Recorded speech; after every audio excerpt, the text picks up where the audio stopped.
సత్క్రియ చేయని ఎడల వాకిట పాపము పోంచిండును, నీ ఎడల దానికి వాంఛ కలుగును, నీవు దానిని ఏలుడు. సంఖ్యాకాండం 32 మనం చదువుకున్న వాక్య భాగంలో మీ పాపము మిమ్మల్ని పట్టుకొనును అని తెలుసుకోండి. ప్రార్థన చేసుకున్నాం. స్తోత్రము మహాగణుడా, పరిశుద్ధుడా, మీ పాదాలకు లెక్కలేని స్తుతి స్తోత్రాలు.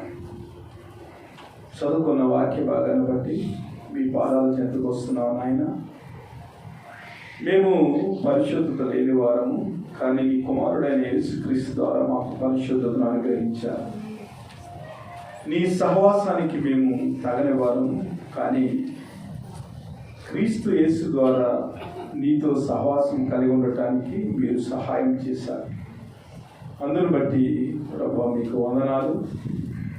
దేవా, మేమందరము కూడా నీ ఆత్మ చేత నడిపింపబడి నీ వాక్యంలోని సత్యాన్ని మేము గ్రహించి నీ కృపలో బలపడటానికి సంఘాన్ని అల్పుడిన నన్ను కూడా జ్ఞాపకం చేసుకుని మీరే నడిపించి బలపరచమని ఈ మనవులన్నీ మా ప్రభువైన యేసుక్రీస్తు నామమున అడిగి వేడుకొనుచున్నాం పరమ తండ్రి.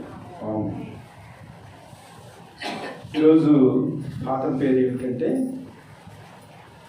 సత్క్రియ చేయని ఎడల పాపము వచ్చి ఉండును, మీ పాపము మిమ్మును పట్టుకొనును. ప్రియ దేవుని బిడ్డలారా, మనం ఏమనుకుంటామంటే మనం ఏదైనా దేవునికి వ్యతిరేకమైన పని చేస్తేనే పాపం అనుకుంటా ఉంటాం. అంతేకాని దేవుడు చెప్పిన పనిని చేయకపోవటం వల్ల కూడా మన జీవితంలో పాపము పొంచి ఉంటుందని మనం గ్రహించాలి. దేవుని యొక్క లేఖనాల్లో మనం ఆలోచన చేసినట్లయితే పాపము 2 రకాలుగా మన జీవితంలో ప్రవేశిస్తుంది. దేవుడు చెప్పిన మాటను మనం పాటించకపోవటం వల్ల మన జీవితంలో పాపం వస్తుంది. అలాగే దేవుడు ఏది చెప్పాడో అది చేయకపోవటం వల్ల కూడా మన జీవితంలో పాపం వస్తుంది. ఇక్కడ 2 రకాలుగా మనం ఆలోచన చేయాలి. సత్క్రియ చేయని ఎడల పాపము పొంచి ఉండును. రెండవదిగా మనం ఆలోచన చేసినట్లయితే మీ పాపము మిమ్మును పట్టుకొను. పాపానికి దైవశాస్త్రంలో ఉన్న అర్థం ఏమిటంటే miss the mark. Miss the mark అంటే దేవుడు ఒక లైన్ గీశాడు, ఒక మాటను మన జీవితంలో ఆయన ప్రవేశపెట్టాడు. ఆ మాట ప్రవేశపెట్టబడిన మాట ఏదైతే ఉందో ఆ మాటను దాటి మనం ప్రవర్తించడం పాపం. మిస్ ద మార్క్ అంటే దేవుడు చెప్పిన మాటను చేయకపోవటం వల్ల పాపం చేసిన వారం అవుతాము. అలాగే దేవుడు ఏది ఆజ్ఞాపించాడో దాన్ని మనము చేయకపోవటం వల్ల కూడా మనము పాపంలోనికి త్రోసివేయబడతాం. కాబట్టి క్రైస్తవ జీవితంలో దేవుడు మన సహోదరుల ఎడల ప్రేమను చూపించమన్నాడు. మన సహోదరుల ఎడల మనము జాలి కలిగి ఉండమన్నాడు. మన సహోదరుల ఎడల మనము ప్రేమ కలిగి వారికి సహాయం చేయమని చెప్పారు.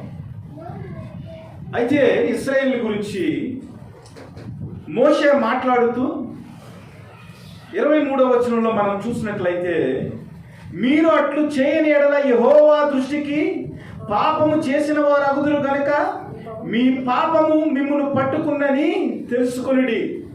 అట్లు చేయని ఎడల, ఎలాగ చేయని ఎడల 32వ అధ్యాయంలో మనం చూసినట్లయితే ఇశ్రాయేలీలందరూ కూడా ఐగుప్తు నుంచి విడిపించబడి దేవుడు వాగ్దానం చేసిన కానాను ప్రయాణంలోనికి వారు ప్రయాణం చేస్తూ ఉన్నారు. ఈ కానాను ప్రయాణంలో వారు ప్రయాణం చేస్తూ ఉన్నప్పుడు ఇశ్రాయేలీలు 12 జాతుల వారు, 12 తెగల వారు, యాకోబు కుమారులు. ఇందులో 2 తెగల వారు రూబేనులు, గాదీలు, అలాగే 3వ తెగ కూడా కలిసింది బెంజామీను. ఈ ముగ్గురు కూడా గిలాదు అనే ప్రాంతానికి వచ్చారు. ఈ 3 వంశములకు చెందిన వారికి విస్తారమైన గొర్రెలు, విస్తారమైన పశు సంపద వారు కలిగి ఉన్నారు. ఈ కానాను ప్రయాణంలోనికి వారు ప్రయాణం చేస్తూ ఉండగా ఇశ్రాయేలీలతో, వారు ఇశ్రాయేలీలే, కానీ ఇశ్రాయేలీల్లో వీరు ముగ్గురు అన్నదమ్ములు లాంటి 12 మందిలో వీరు ముగ్గురు వంశానికి చెందినవారు, రూబేనీలు, గాదీలు, అలాగే బెంజామీనులు కూడా ఉన్నారు అందులో. అయితే వీరందరూ ప్రయాణం చేస్తున్న ఆ పరిస్థితుల్లో యాజేరు అనే ప్రదేశానికి వారు వచ్చారు. ఆ యాజేరు అనే ప్రదేశంలో గిలాన్ అనే ప్రాంతం కూడా ఇమిడి ఉంది. అంటే గొల్లప్రోలు మండలంలో చేబ్రోలు లాగా, గొల్లప్రోలు మండలంలో చంద్రుతి లాగా, ఇలాగనమాట. అలాగే ఏజేరు ప్రాంతానికి వచ్చిన తర్వాత గిలాతు అనే ఆ ప్రదేశంలోనికి వచ్చిన తర్వాత ఈ రూబేనీలకు, గాదీలకు, బెంజామీన్లకు పశు సంపద ఎక్కువ ఉండటం వల్ల ఆ ప్రాంతము పశువులను మేపుకుంటానికి, వారు చక్కగా జీవించటానికి చాలా అనుకూలమైన ప్రాంతంగా కనిపిస్తున్నప్పుడు మోషేకి వాళ్ళు ఏం చేశారంటే, అయ్యా ఈ గిలాతు ప్రాంతము, యాజేరు ప్రాంతము చాలా అనుకూలమైన ప్రాంతంగా ఉంది, మా పశువులను, మా పిల్లలను మేము కాపాడుకుంటానికి, మా జీవనోపాధి చక్కగా మేము జీవించేదానికి ఈ ప్రాంతాన్ని మాకు ఇవ్వు. ఎందుకంటే ఈ ప్రాంతం అంతా కూడా ఇశ్రాయేలు చేత, అక్కడ మనం చూస్తున్నట్లయితే యెహోవా జయించిన దేశము, మందలకు తగిన ప్రదేశము, నీ సేవకులమైన మాకు మందలు కావు, కాబట్టి మా ఎడల నీకు కటాక్షము కలిగిన ఎడల మమ్మను యొర్దాను అద్దరికి దాటింపక నీ దాసులమైన మాకు ఈ దేశమును స్వాస్యముగా ఇమ్మనగా. ఆలోచన చేయాలి. ఇది చాలా ఆత్మీయమైన పాఠము. అంటే మనము బైబిల్లో ఉన్న స్టోరీస్ గురించి, బైబిల్లో ఉన్న అనేక రకాల విషయాల గురించి మనం ఆలోచన చేసినప్పుడు చాలా చక్కగా మనకి కొన్ని స్టోరీస్ అర్థమవుతాయి. దేవుని వాక్యంలో ఉన్న విషయాలు అవన్నీ సత్యాలు కాబట్టి కొన్ని చాలా ఈజీగా అర్థమవుతాయి. కానీ కొన్ని విషయాలు లోతుగా మనం ఆధ్యాత్మికంగా మనం ఆలోచించినప్పుడే ఆ విషయాలను మనము పసిగట్టగలం. ఇక్కడ వీరికి అనుకూలమైన ప్రదేశం వచ్చింది. ప్రదేశం వచ్చినప్పుడు మోషేతో అంటున్నారు, ఇదిగో ఈ ప్రదేశము చాలా మంచి ప్రదేశము, మాకు చాలా సౌకర్యవంతంగా ఉంటుంది, కాబట్టి మీరు కానానికి వెళ్ళిపోండి, ఈ ప్రదేశాన్ని మాకు స్వాస్థ్యంగా ఇచ్చేయండి అని మోషేతో వారు విన్నపాన్ని చేశారు. అప్పుడు మోషే అంటున్నాడు, గాదేలతో, రూబేనులతో మోషేలాగా మాట్లాడుతున్నారు, మీ సహోదరులు యుద్ధమునకు పోవుచుండగా మీరు ఇక్కడ కూర్చుండవచ్చున, యెహోవా ఇశ్రాయేలుకి ఇచ్చిన దేశమునకు వారు వెళ్ళకైనట్లు మీరు ఎలా మీ హృదయములను అధైర్యపరుచుదురు అంటున్నారు. 2 ప్రశ్నలు వేశారు. మీరు ఇక్కడే కూర్చుండవచ్చునా, మీరు వెళ్ళకుండానట్లు మీరేలా వారి హృదయములను అధైర్యపరుచుచున్నారు అంటున్నారు. మన జీవితాల్లో కూడా క్రైస్తవులుగా మనం ఏం చేస్తామంటే, మనకి మంచి సౌకర్యాలు, మంచి పరిస్థితులు దేవుడు కల్పించిన తర్వాత ఆ పరిస్థితుల్లోనే ఉండిపోయి మన కుటుంబాల కొరకు, మన బిడ్డల కొరకు, మన మందల కొరకు, మనకున్న స్వాస్థ్యం కొరకు ఆలోచన చేస్తాము. కానీ మన సహోదరులు కూడా మనకలాగే మంచి స్వాస్థ్యాన్ని వారు పొందుకోవాలి, వారు స్వాస్థ్యము పొందుకునేదానికి మనం సహకారం చేసి వారిని అద్దరికి మనం నడిపించాలనే స్పృహ మన జీవితాల్లో ఉండదు. ఈ రోజున క్రైస్తవులు అనేవారు, రక్షింపబడిన బిడ్డలు, యవనస్తులు, అనేక కుటుంబాల్లో దేవుని యొక్క సేవ చేయటానికి అనుకూలమైన పరిస్థితులు ఉన్నప్పుడు కూడా చాలామంది యవన బిడ్డలు ఏం చేస్తున్నారంటే, దేవుణ్ణి అయితే అంగీకరిస్తున్నారు కానీ అనేక మంది నశించిపోతున్న వ్యక్తుల కొరకు, నశించిపోతున్న జనుల కొరకు, అద్దరిని దాటని ప్రజల కొరకు, అనగా యేసుక్రీస్తుని వెంబడించలేని పరిస్థితుల్లో ఉన్న ప్రజల కొరకు ఆలోచన చేయలేని సంఘాలుగా మన సంఘాలు, విశ్వాసులు ఉండిపోతున్నారు. మనం ఏమనుకుంటున్నామంటే మన వ్యక్తిగత జీవితంలో మనం పాపం చేయకుండా దేవుని యొక్క సన్నిధిలో మనం గడుపుతున్నాము కదా, ఈ ఆధ్యాత్మిక జీవితం మనకి సరిపోతుంది అనుకుంటున్నాము. కానీ అనేక మంది వ్యక్తులు పాపములో జీవిస్తూ దేవుణ్ణి చేరుకోలేని పరిస్థితులు, కలువరిగిరిని చేరుకోలేని పరిస్థితులు, సిలువను చూడలేని పరిస్థితుల్లో ఉంటున్న వ్యక్తులను క్రీస్తులోనికి నడిపించేదానికి మనం పూనుకొనకుండా మనం ఏం చేస్తున్నాం అంటే మన పనులను మనం చేసుకుంటున్నాం. మనము మంచి సౌకర్యవంతమైన జీవితాలను మనం జీవిస్తూ ఉన్నాం. అయితే మోషే ఏమంటున్నాడంటే, నీ సహోదరుల కొరకు నీవు ప్రాణం పెట్టవలసి ఉండగా, లేఖనాల్లో మన కొత్త నిబంధనలో మనం చూసినట్లయితే మన సహోదరుల కొరకు మనం ప్రాణం పెట్టవలసిన పరిస్థితుల్లో మనం జీవించాలి, వారిని ప్రేమించాలి. ఇక్కడ ఇశ్రాయేలులో ఉన్న మిగతా గోత్రముల వారందరూ కూడా ఇంకా కానానికి వెళ్ళలేదు. వారి జీవితంలో స్వాస్థ్యం లేదు, వారి జీవితాల్లో భూభాగం లేదు, వారు ఇంకా అరణ్యంలో సంచారుల కింద ఉన్నారు. కానీ వారిని వదిలిపెట్టి ఈ యొక్క గిలాదు ప్రాంతానికి వచ్చేటప్పటికి వారికి సౌకర్యవంతంగా ఉందని వారు ఏం చేస్తున్నారంటే మేము ఇక్కడే ఉండిపోతామని మోషేతో అంటున్నారు. మోషే ఏమంటున్నాడంటే, మీరు కనుక ఇక్కడ ఉండిపోయినట్లయితే యోర్దాను దాటిన తర్వాత, అద్దరు దాటిన తర్వాత అనేక మంది శత్రువులు ఉన్నారు. కానానికి ఇంకా ఎక్కువ వీరు ప్రయాణం చేయాలి. వారితో యుద్ధం చేసి వీరు ఎలాగ గెలవగలరు? ఒకవేళ మీరు ఇక్కడ ఆగిపోయినట్లయితే వారు ఇశ్రాయేలీలో ఉన్న సైన్యము తగ్గిపోయిందని, రూబేలు గాదీలు వారు తగ్గిపోయారని, మేము కానానికి వెళ్ళమని వారు ఏం చేస్తారంటే కానానిని స్వతంత్రించుకోకుండా వారు కూడా ప్రయాణాన్ని వారు విత్డ్రా చేసే పరిస్థితి ఉంది. వారు అద్దరిని దాటకుండా, యోర్దానుని దాటకుండా కానాని యొక్క స్వాస్థ్యాన్ని వారు చేరుకోలేని పరిస్థితి ఉంది. కాబట్టి మీరు చేయగలిగి ఉండి, వారికి సహాయం చేయగలిగి ఉండి, మీరు యుద్ధశూరులై ఉండి, మీరు యుద్ధంలో పాల్గొనకుండా ఇక్కడే కనుక మీరు ఉండిపోయినట్లయితే, దేవుడు చెప్పిన మాటను మీరు గైకొనకుండా, వారితో యుద్ధం చేయకుండా గిలాదు ప్రాంతంలో, యాజారు ప్రాంతంలో కనుక మీరు ఉండిపోయినట్లయితే, మీరు అట్లు చేసిన ఎడల యెహోవా దృష్టికి పాపము చేసిన వారు అగుదురు గనుక మీ పాపము మిమ్మల్ని పట్టుకున్నని తెలుసుకోండి అంటున్నాడు. ఆలోచన చేయాలి. మన జీవితాల్లో మన సహోదరుల గురించి మనం ఆలోచించలేకపోవటం. మన సహోదరులు నిజంగా రక్షింపబడి ఉన్నారా? సంఘంలో అందరూ బాప్తిసం తీసుకుని ఉన్నారా? అందరూ యేసుక్రీస్తుని అంగీకరించారా? అందరూ యోర్దాను అనే అద్దరిని దాటారా? కానాని యొక్క స్వాస్థ్యంలో వారు పాలు పంపులు పంచుకున్నారా? దేవుని యొక్క రొట్టెలో, దేవుని యొక్క శరీరంలో వారు సహవాసాన్ని కలిగి ఉన్నారా? వారి కొరకు మనం ఏమి చేయాలి? వారిని ఎలాగైనా అద్దరిని దాటించాలి కదా. మోషే వారితో మాట్లాడుతూ ఉన్నాడు. యెహోవా దృష్టికి చెడు నడత నడిచిన ఆ తరం వారందరూ నశించే వరకు అరణ్యంలో 40 ఏళ్ళు ఆయన వారిని తిరుగులాడజేశాను. ఇప్పుడు ఇశ్రాయేలు ఎడల యెహోవాకు కోపము మరి ఎక్కువగా పుట్టించినట్లుగా ఆ పాపుల సంతానమైన మీరు మీ తల్లిదండ్రులకు ప్రతిగా బయలుదేరి ఉన్నారు. మీరు ఆయనను అనుసరించక వెనుకకు మళ్ళిన ఎడల ఆయన ఈ అరణ్యములో జనులను ఇంకా నిలవచ్చేది. అట్లు మీరు ఈ సర్వ సమాజమును నశింపజేతురు. అందుకు వారు అతని ఎదురు నుండి వచ్చి, మేము ఇక్కడ మా మందల కొరకును, దొడ్ల కొరకును, మా పిల్లల కొరకును పురములు కట్టుకుందుము.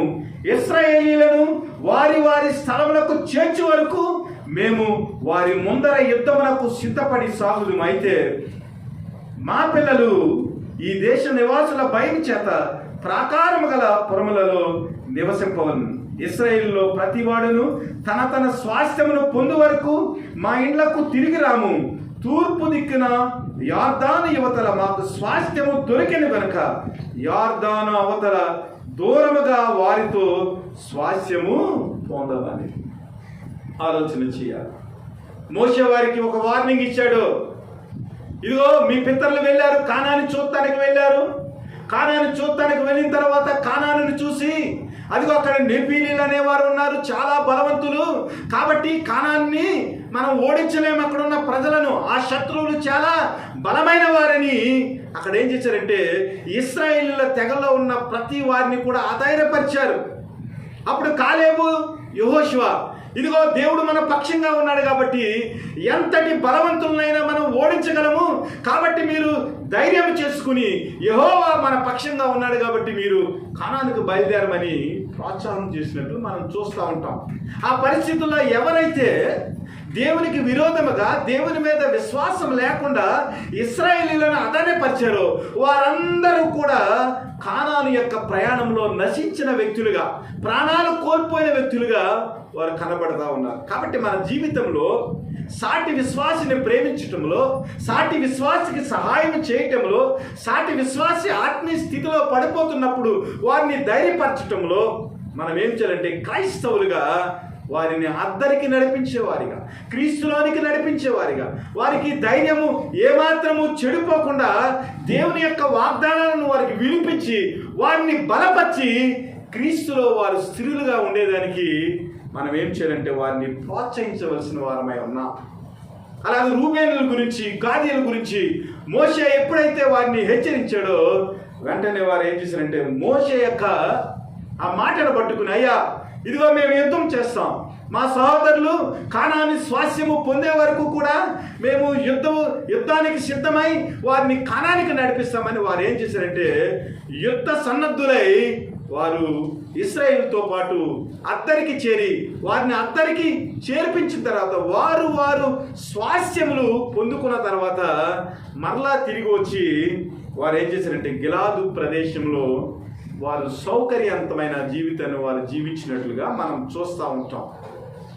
ఈ రూబేనీలు ఎంత గొప్పవారు తెలుసా, గాదీలు ఎంత గొప్పవారు తెలుసా, వరిసెలతో 100 మీటర్ల దూరంలో ఉన్న ఏ వస్తువునన్నా కూడా వరిసెల్లో రాయి వేసి కొట్టగల సమర్థులట. అంటే ఎంత యుద్ధాన్ని నేర్చుకున్న నైపుణ్యం గల వ్యక్తులు చూడండి. మరి అలాంటి వ్యక్తులు ఇశ్రాయేలుతో యుద్ధం చేయలేకపోతే వారు ఎంత అధైర్యపడతారు. మన జీవితంలో కూడా ఆత్మీయ స్థితిలో ఎదిగిన మనము ఆత్మీయ స్థితిలో ఎదగని సహోదరుల కొరకు మనం ఏం చేయాలంటే ప్రార్థన చేసేవారిగా, వారిని ఆదరించేవారిగా, వారి యొక్క ఆరోగ్య పరిస్థితుల్లో, వారి యొక్క ఆర్థిక పరిస్థితుల్లో, వారి యొక్క ఆత్మీయ పరిస్థితుల్లో మనము దేవుని యందు స్థిరపడిన వ్యక్తులుగా, అనగా రూబేనులు, గాదీలు ఎలాగైతే యుద్ధము చేయటంలో ఒక గొప్ప సామర్థ్యాన్ని కలిగి ఉన్నారు, అలాగా ఆత్మీయ స్థితిలో, ఆర్థిక స్థితిలో, ఆరోగ్య స్థితిలో మంచిగా ఉన్న విశ్వాసులు ఏం చేయాలంటే ఎవరైతే ఆర్థికంగా వెనకబడి ఉన్నారో, ఎవరైతే ఆత్మీయంగా వెనకబడి ఉన్నారో, ఎవరైతే ఆరోగ్య పరిస్థితుల్లో వెనకబడి ఉన్నారో వారికి సహాయం చేసే వ్యక్తులుగా మనం ఉండాలి. అలా కనుక మనం సహాయం చేయలేదనుకోండి అది పాపముగా దేవుని దృష్టిలో పరిగణించబడదు. మోషే అదే చెప్తున్నాడు, మీరు అట్లు చేయని ఎడల యెహోవా దృష్టికి పాపము చేసిన వారగుదురు కనుక మీ పాపము మిమ్మును పట్టుకున్నని తెలుసుకో. ఆలోచన చేయాలి. మన జీవితాల్లో వ్యక్తిగతమైన పాపం చేస్తేనే పాపం అనుకుంటున్నాం, కానీ మన సహోదరులకి మనం సహాయం చేయకపోవటము పాపమనే ఆత్మీయమైన అత్యున్నతమైన ఆధ్యాత్మిక స్థితిలోనికి క్రైస్తవులు రాలేకపోతున్నారు. దేవుని యొక్క సువార్తలో ఉన్న సత్యాన్ని తెలుసుకోలేకపోతున్నారు. మన సహోదరులు ఆర్థికంగా వెనకబడినప్పుడు, ఆత్మీయంగా దిగజారిపోతున్నప్పుడు, ఆరోగ్య విషయంలో వారు క్షీణిస్తున్నప్పుడు సాటి విశ్వాసులుగా, ఆధ్యాత్మిక స్థితిలో ఎదిగిన వ్యక్తులుగా వారి ఎట్లా మనం ప్రవర్తించే తీరు ఏమిటి? మన విశ్వాస జీవితము, మనం జీవించే ఆధ్యాత్మికమైన గొప్ప జీవితము మన తోటి విశ్వాసులను ప్రోత్సహిస్తుందా, లేదంటే మన తోటి విశ్వాసులను దిగజారుస్తుందా? ఆత్మీయ స్థితిలో ఆలోచన చేయాలి. కాబట్టి 2 ప్రశ్నలు వేస్తున్నారు. మీరు ఇక్కడ కూర్చుండవచ్చునా? వారు వెళ్ళకైనట్లు మీరేలా వారి హృదయములను అధైర్యపరచుదురు. యాకోబు పత్రిక 4వ అధ్యాయము 17వ వచనం. యాకోబు పత్రిక. కాబట్టి మేలైనది చేయనెరింగియు అలాగు చేయని వారికి పాపము కలుగును. ఆలోచన చేయాలి. వ్యక్తిగతంగా మనం పాపం చేస్తేనే పాపం అనుకుంటున్నాం. ఇక్కడ యాకోబు భక్తి ఏమంటాడంటే, కాబట్టి మేలైనది చేయనెరింగియు అలాగు చేయని వారికి పాపము కలుగును. ఇక్కడ కొంతమంది వ్యక్తులు ఏమనుకుంటున్నారంటే, ఇదిగో ఒకానొక పట్టణానికి వెళ్ళి 1 సంవత్సరం పాటు వ్యాపారం చేసేసి లాభం సంపాదించుకుందాం, రండి రండి అని చెప్పుకుంటూ ఉన్నారంట. ప్రభు ఏమన్నాడంటే, రేపేమి జరుగునో రేపేమి సంభవించునో మీకు తెలియదు. మీ జీవము ఏపాటిది? మీరు కొంతసేపు కనబడి అంతలో మాయమైపోయే ఆవిరి వంటి వారు కనుక ప్రభు చిత్తమైతే మనం బ్రతికి ఉండి ఇది అది చేతమని చెప్పుకునేవారు. ఇప్పుడైతే మీరు మీ డంబమనేందో అతిశయపడుచున్నారు. ఇటు అతిశయమంతయు చెడ్డది, కాబట్టి మేలైనది చేయనెరింగియు అలాగూ చేయని వానికి పాపము కలుగును. వీళ్ళు ఇక్కడ రూబేనీలు గాదీలు ఎలాగైతే ఆలోచన చేశారో, మాకు ఇక్కడ మందలు మేపుకుంటాక చాలా సౌకర్యవంతంగా ఉంటుందని అక్కడ ఉన్న ప్రజలు కూడా అనుకుంటున్నారు అనమాట. ఇదిగో అక్కడికి వెళ్ళి ఇక్కడికి వెళ్ళి ఒక పట్టణం పోయి మనం వ్యాపారం చేద్దాం, మంచి లాభం సంపాదించుకుని మనము మన కుటుంబము హ్యాపీగా ఉందాం అని ఆలోచన చేసుకుంటున్నారట. భక్తి ఏమన్నాడంటే, మీ జీవం యాపాటిది, ఇంతలో ఉండి అంతలో మాయమైపోయే ఆవిరి వంటిది కాదా? దేన్ని బట్టి మీరు అతిశయిస్తున్నారు? మీకున్న ధనాన్ని బట్టి అతిశయిస్తున్నారా? మీకున్న సౌకర్యాలను బట్టి అతిశయిస్తున్నారా? అలా అతిశయపడటానికి వీలు లేదు. మీరు ఇంతలో పుట్టి అంతలో మాయమైపోయారు. కాబట్టి మీ జీవము ఉన్నప్పుడే ఇతరులకు సహాయం చేయటం నేర్చుకోండి. మీరు చేయవలసింది వ్యాపారం కాదు. మీ సహోదరుల కొరకు మీరేం చేయాలంటే వారు అక్కర్లను తీర్చేవారిగా మేలైనది చేయనెరింగియు అలాగూ చేయని వారికి పాపం కలుగునని భక్తుడు అక్కడ ఉన్న విశ్వాసులను హెచ్చరిస్తున్నట్లుగా మనము చూస్తూ ఉన్నాం. కాబట్టి మన జీవితంలో మనకున్న విషయాలను బట్టి మనం అతిశయపడేవారిగా కాకుండా ఇతరులకు మేలు చేయటి యందు అతిశయపడటం, మన కుటుంబాన్ని మంచిగా నడిపించుకుంటాం మంచిదే. మన కుటుంబ పోషణ కొరకు మనం కొన్ని ప్రణాళికలు రచించుకుంటాం మంచిదే. కానీ ఆ ప్రణాళికలు రచించే ముందు మనం ఏం చేయాలంటే, ప్రభువా నీ చిత్తమైతే ఇలాగ చేయి ప్రభువా, నీ చిత్తమైతే నేను ఎలాగ చేయటానికి కృప చూపించు ప్రభువా, ఇదిగో ఇలాగ చేస్తూ కూడా నేను ఇతరులకు చేయగలిగింది చేయటానికి నీవు సహాయం చేయమని ప్రభువుని మనం ప్రార్థించేవారిగా ఉండాలి.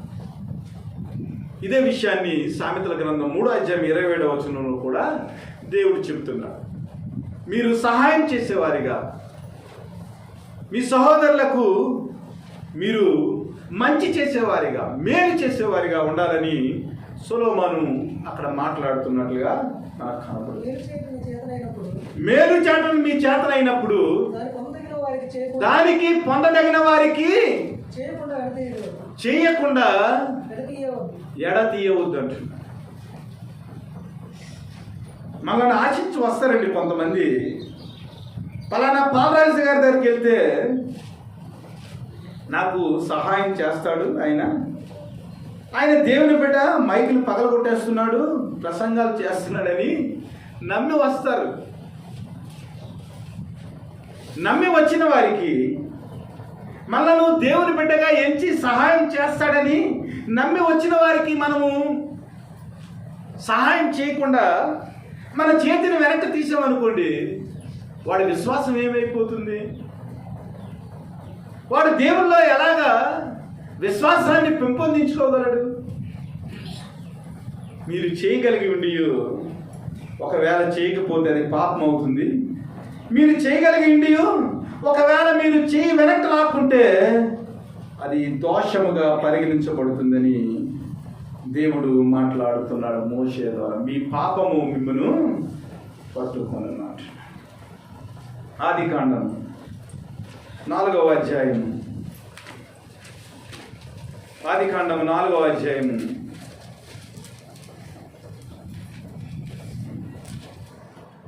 6వ వచనం నుంచి. యెహోవా కయీనుతో నీకు కోపమేలా? ముఖము చిన్నబుచ్చుకుని ఉన్నావేమి? నీవు సత్క్రియ చేసిన ఎడల తల ఎత్తుకొనవా? సత్క్రియ చేయని ఎడల వాకిట పాపము పొంచిండును, నీ ఎడల దానికి వాంఛ కలుగును, నీవు దానిని ఏలుదు అని. కయీను తన తమ్ముడైన హేబేలుతో మాట్లాడాను. వారు పొలములో ఉన్నప్పుడు కయీను తన తమ్ముడైన హేబేలు మీద పడి అతనిని చంపెను. యెహోవా నీ తమ్ముడైన హేబేలు ఎక్కడ ఉన్నాడని కయీను అడగగా అతడు, నేను ఎరుగను, నా తమ్మునికి నేను కావలి వాడనా నేను. అప్పుడు ఆయన, నీవు చేసిన పని ఏమిటి? నీ తమ్ముని రక్తం యొక్క స్వరము నేలలో నుండి నాకు మొరపెట్టుచున్నది. కావున నీ తమ్ముని రక్తమును నీ చేతిలో నుండి పుచ్చుకొనుటకు నోరు తెరిచిన ఈ నేల మీద ఉండకుండా నీవు శపింపబడిన వాడు అవుదువు. నీవు నేలను సేద్యము చేసినప్పుడు అది తన సారమును ఇక మీదట నీకు ఇయ్యదు. నీవు భూమి మీద దిగులు పడుచు దేశ దిమ్మరివై ఉండవని. దేవుని బిడ్డలారా, ఇక్కడ దేవుడు 5 ప్రశ్నలు వేశాడు. నీకు కోపమేలా? ముఖము చిన్నబుచ్చుకున్నావేమి? నీవు సత్క్రియ చేసిన ఎడల తల ఎత్తుకొనవా? నీ తమ్ముడైన హేబేలు ఎక్కడ ఉన్నాడు? నీవు చేసిన పని ఏమిటి? These are the 5 questions God is asking today everyone. ప్రతి వారిని కూడా ప్రభువు ఈ 5 ప్రశ్నలు వేస్తున్నాడు. నీకు కోపమేలా? హేబేలు యొక్క అర్పణ దేవుడు అంగీకరించాడండి.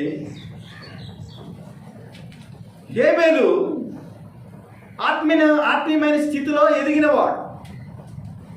దేవుని దగ్గర అర్పణ అర్పించేదానికి వెళ్ళినప్పుడు తన స్థితి ఏమిటో, దేవుని స్థితి ఏమిటో ఎరిగినవాడు.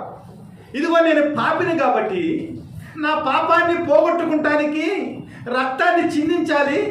కాబట్టి రక్తాన్ని చిందించవలసిన ఆ స్థానంలో గొర్రెపిల్లను వధించటం వల్ల, గొర్రెపిల్లను అర్పణ ఇవ్వటం వల్ల నా పాపానికి ప్రాయశ్చిత్తం కలుగుతుంది.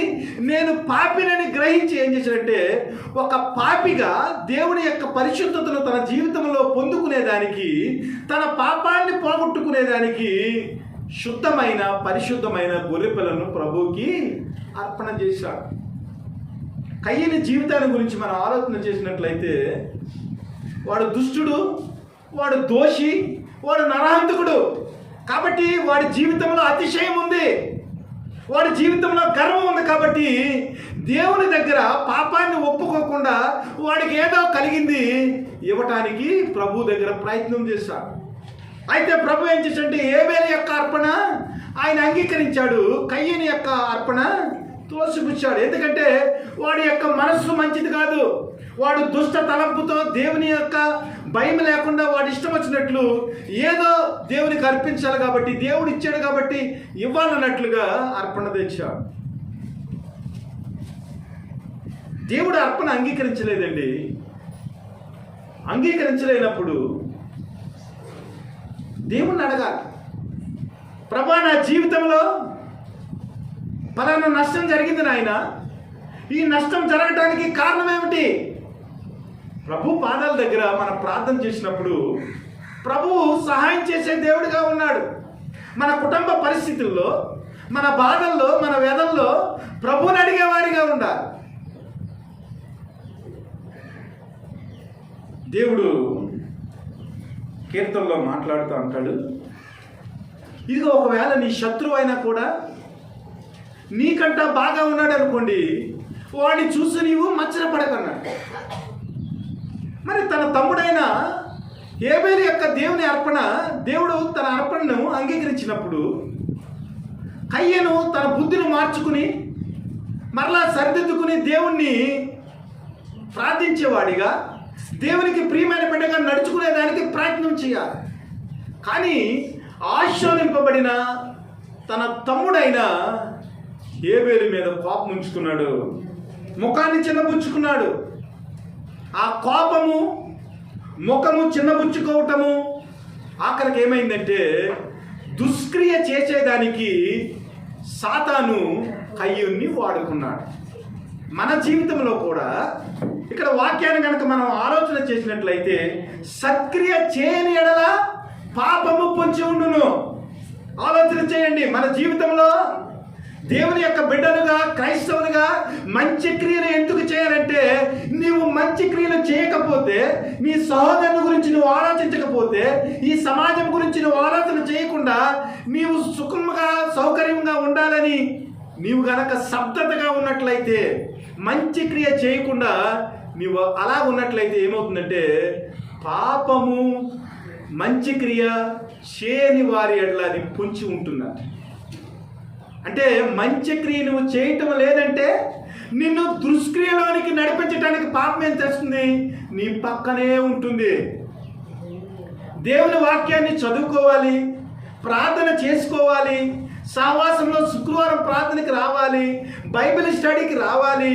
శీల సమాజంలో మీరందరూ ఎక్కువగా ఆత్మీయతలో స్థిరపడాలని ఎందుకు చెప్తూ ఉంటాయి సంఘాలంటే, మీరు మంచి క్రియలు చేయకపోయినట్లయితే, దేవుని యొక్క సహవాసంలో మీరు ఎదగకపోయినట్లయితే, దేవుని యొక్క ప్రేమలో మీరు కొనసాగకపోయినట్లయితే, మీరు శబ్దతగా ఎప్పుడైతే ఉన్నారో, ఖాళీగా ఎప్పుడైతే ఉన్నారో, ఇంగ్లీష్లో ఒక సూత్రం ఉంటుంది, ఎంప్టీ మైండ్ అంట, డెవిల్ మైండ్ అంట. మీరు ఖాళీగా ఉన్నారనుకోండి, ఆటోమేటిక్గా సాతాను యొక్క ఆలోచనలు మీ జీవితంలో వచ్చేస్తాయి. నీవు సత్క్రియ చేయని ఎడల పాపము పొంచి ఉండును, నీ ఎడల దానికి వాంఛ కలుగును, నీవు దాన్ని ఏలేదు. కయ్యని జీవితంలో అదే అయిపోయింది. కోపం వచ్చేసింది, చిన్నబుచ్చుకున్నాడు. దేవుడు మాట్లాడాడు, ఎందుకు నువ్వు సత్క్రియ చేయలేదు? ఒకవేళ నువ్వు మంచి పని చేసి ఉంటే, మంచి అర్పణ అర్పించి ఉండుంటే, నీ జీవితంలో ఇలా చిన్నబుచ్చుకునే అవకాశం ఉండేది కాదు కదా. మార్చుకోవాలి, కానీ తన హృదయాన్ని మార్చుకోలేకపోయాడు. ఇద్దరు పొలంలోకి వెళ్ళారు. పొలంలోకి వెళ్ళిన తర్వాత కయ్యను తన తమ్ముడైన హేబేలు మీద పడి అతన్ని చంపేశారు. ప్రభువుకి సమస్తం తెలుసు కాబట్టి వచ్చారు. వచ్చి నీ తమ్ముడైన హేబేలు ఎక్కడ ఉన్నాడని కయ్యను అడగ్గా, అతడు నేను ఎరుగను, నా తమ్మునికి నేను కావలివాడినా అని. ప్రభు చాలా సీరియస్ ప్రశ్న వేస్తున్నా. నీ తమ్ముడైన హేబేలు ఎక్కడ? నేను ప్రశ్న వేస్తున్నాను. నీవు చర్చలో కూర్చున్నావు, నీ కుమారుడు ఎక్కడ, నీ భార్య ఎక్కడ? నీవు చర్చలో కూర్చున్నావు, నీ భర్త ఎక్కడ? నీవు చర్చలో కూర్చున్నావు, నీ పిల్లలు ఎక్కడ? This is the question asking today the God. దేవుని బిడ్డలారా, మీరు చెప్పే సమాధానము, నా తమ్మునికి నేను కావలి వాడనా అని అంటే, ప్రభు ఎందుకు ఇచ్చారు తెలుసా ఈ ప్రశ్న? నీ భర్తకు నీవు కావలిదానవు, నీ భార్యకు నీవు కావలి వాడవు, నీ పిల్లలకు నీవు కావలి వాడువు, నీ సహోదరులకు నీవు కావలి వాడువు. ఆత్మీయ స్థితిలో వారిని కాయవలసిన స్థితి దేవుడు నీకు ఇచ్చాడు. నీ బిడ్డ ఎడ్ల, నీ భార్య ఎడ్ల, నీ భర్త ఎడ్ల, నీ పిల్లల ఎడ్ల, నీ విశ్వాసి ఎడ్ల నీవు కాసేవాడిగా ఉండవని ప్రభువు హెచ్చరిస్తున్నా. దేవుని బిడ్డలారా, తల్లి పట్టుకుంటామేంటి, కొడుకు నరికేస్తామేంటండి? అసలు మన పిల్లలను మనం ఎలాగ పెంచుతున్నాం ఆలోచన చేయాలి. ఇదిగో నీ కుమారుడు తప్పు చేశాడు, నేనేమన్నా కావలిదాన్నా? ఆడు చేసిన దానికి నేనేమన్నా జవాబుదారే? నా సంఘంలో నా బిడ్డ తప్పు చేస్తే నేను జవాబుదారి. చాలామంది అంటూ ఉంటారు, ఇదిగో మీ విశ్వాసి ఇలాగ చేసింది, నేను తలదించుకోవాలి. ఇదిగో నీ బిడ్డ ఇలాగ చేసింది, నేను తలదించుకోవాలి. I am the keeper of my church believer. నా సంఘానికి వచ్చే బిడ్డకు నేను కావాలి వాడిని. దేవుని బిడ్డలారా, ఆలోచన చేయండి. ఈరోజు నా కుటుంబాలు విచ్ఛిన్నం అయిపోవటానికి కారణం చిన్నప్పటి నుంచి నీ కొడుకుకి నువ్వు కావలిగా ఉండలేకపోవటం. ఈ రోజున నీ భర్త తప్పు చేయటానికి కారణము నీ భర్తకు ప్రార్థనతో నీవు కావలి కంచె వేయకపోవటం. నీ భార్య చెడిపోవటానికి కారణము భర్తగా నీవు నీ భార్యకు కావలి కాయకపోవటం. ప్రశ్న అడుగుతున్నాడు కయ్యను, ప్రభువా క్షమించమని చెప్పటానికి వాడికి నోరు రాలేదు. ఎందుకంటే వాడు దుష్టుడు, దుర్మార్గుడు. వాడి జీవితంలో దేవుని యొక్క విత్తనం లేదు, వాక్యం లేదు. వాడు దుష్టుడైండి తన సహోదరుడైన హేబేలును ఎందుకు చంపిన వాడు? లేఖనాల్లో మళ్ళీ ప్రశ్న వచ్చింది. మన జీవితంలో మన కుటుంబాల ఎడల, మన బిడ్డల ఎడల, మన భార్య ఎడల, మన భర్త ఎడల మనం ఎలాంటి జవాబుదారీ కలిగి ఉంటున్నాం? దేవుడు సమాధానం చెప్పాడు. నీవు చేసిన పని ఏమిటి? నీ తమ్ముని యొక్క రక్తము నేలలో నుండి ఆ రక్తం యొక్క స్వరము నాకు మొరపెట్టుచున్నది. దేవుని బిడ్డలారా, మీరు తప్పు చేసినప్పుడు నేను ప్రార్థన చేశాను అనుకోండి, దేవుడు మిమ్మల్ని అడుగుతాడు, ఇదిగో నీవు చేసిన కార్యాన్ని బట్టి నీ దాసుడు ఏడుస్తున్నాడు, నీవు చేసిన కార్యాన్ని బట్టి నీ భర్త ఏడుస్తున్నాడు, నీవు చేసిన కార్యాన్ని బట్టి నీ భార్య నా దగ్గర విలపిస్తుంది. నీ స్థితిని నువ్వు మార్చుకో, నీ పరిస్థితిని నువ్వు మార్చుకో. దేవుడు మాట్లాడుతున్నాడు, ఒక చాయిస్ ఇస్తున్నాడు. దేవుని బిడ్డలారా, నీకు కోపమేలా? ముఖము చిన్నబుచ్చుకున్నావేమి? నీవు సత్క్రియ చేసిన ఎట్లా తల ఎత్తుకున్నావా? నీ తమ్ముడైన హేబేలు ఎక్కడున్నాడు? నీవు చేసిన పని ఏమిటి? నీ తమ్ముని యొక్క రక్తము, దాని స్వరము నేలలో నుంచి నాకు మొరపెట్టుచున్నది. నిన్ను బట్టి ఈ నేల శపింపబడింది, నిన్ను బట్టి ఇక అది సారాన్ని ఇవ్వాలి. దేవుని బిడ్డలారా, నీ భార్యకు, నీ భర్తకు, నీ పిల్లలకు నువ్వు కావలి వాడిగా లేకపోతే నిన్ను బట్టి నీ కుటుంబము శపింపబడుతుంది. సుమా, నేను చెప్పింది కాదు. కయ్యూను చేసిన పాపాన్ని బట్టి నేలంతా శపింపబడింది. ఆదాము చేసిన పాపాన్ని బట్టి నేలంతా శపింపబడింది. అప్పటి వరకు చాలా చక్కగా ఏదైనా వనము డిలైట్, చాలా ఆనందకరమైన పరిస్థితి. ఎప్పుడైతే దేవుని మాటను వినకుండా పాపం చేశారో, వారు లైన్ని దాటారో, వారి జీవితాల్లో శాపం వచ్చేసింది. దేశదిమ్మరైపోయాడు. దేవుని యొక్క సన్నిధి నుంచి వెలివేయబడ్డాడు. ఏడుస్తున్నాడు, అయ్యో నాయనా, ఈ శిక్ష భరించలేనంత శిక్ష, నీ సన్నిధి నుంచి నన్ను వెళ్ళగొట్టకు నాయనా. దుర్మార్గుడికి కూడా ఈ రోజున సన్నిధిని గురించిన అవగాహన ఉందండి. కయ్యనుకు కూడా సన్నిధిని గురించి అవగాహన ఉంది. అయ్యా, నీ శిక్ష భరించలేనిది. ఎంత భరించలేనిదంటే, నీ సన్నిధి నుంచి నన్ను త్రోచివేశారు చూసావా, ఇది నేను తట్టుకోలేకపోతున్నాను నాయన. ఈ రోజున క్రైస్తవునికి సన్నిధిని కూర్చిన ఆపేక్ష లేదు, సన్నిధిని కూర్చిన ఆసక్తి లేదు. దేవుని సన్నిధిలోనే నీకు సంరక్షణ ఉంది, దేవుని సన్నిధిలోనే నీకు ఆశీర్వాదం ఉంది, దేవుని యొక్క సన్నిధిలోనే దేవుని యొక్క కృపను నువ్వు అనుభవించగలవు. దేవా, నీ మందిరము చేత నన్ను తృప్తిపరచుము నాయన, నీ మందిరం యొక్క శక్తి చేత నన్ను నడిపించు నాయన. భక్తులు ప్రార్థన చేస్తున్నారు. దుర్మార్గుడైన కయ్యను, అయ్యో నాయన, నీ సన్నిధి నుంచి నన్ను వెళ్ళగొట్టకో. దేవుని బిడ్డలారా, దేవుడు గనక ఒక్క క్షణము మనం మర్చిపోతే, ఒక్క క్షణం ఆయన కాపలాన్ని గనక మన జీవితంలో నుంచి విరమించుకున్నట్లయితే, there is no second to all human beings. మానవ చరిత్రలో దేవుడు గనక మనల్ని మర్చిపోతే మొదటి సెకండ్ తర్వాత రెండో సెకండ్ మనము చూడలేము. కాబట్టి నీ కుటుంబం ఎడల, నీ బిడ్డల ఎడల నీవు కావలివాడిగా ఉంటున్నావా? వారి కొరకు ఏదైనా దేవుని దగ్గర విలపిస్తున్నావా? వారి కొరకు నీవు ఏ పని చేయగలుగుతున్నావు? ఆధ్యాత్మిక జీవితంలో నడిపించేదానికి, ఆరోగ్యకరమైన పరిస్థితుల్లో బిడ్డలు కట్టబడేదానికి నీవు చేసే ప్రయత్నము ఏమిటి? ఎలాంటి బాధ్యత నీవు కలిగి ఉన్నావు? తిమోతికి రాసిన మొదటి పత్రిక 5వ అధ్యాయము 8వ వచనం. తిమోతికి రాసిన మొదటి పత్రిక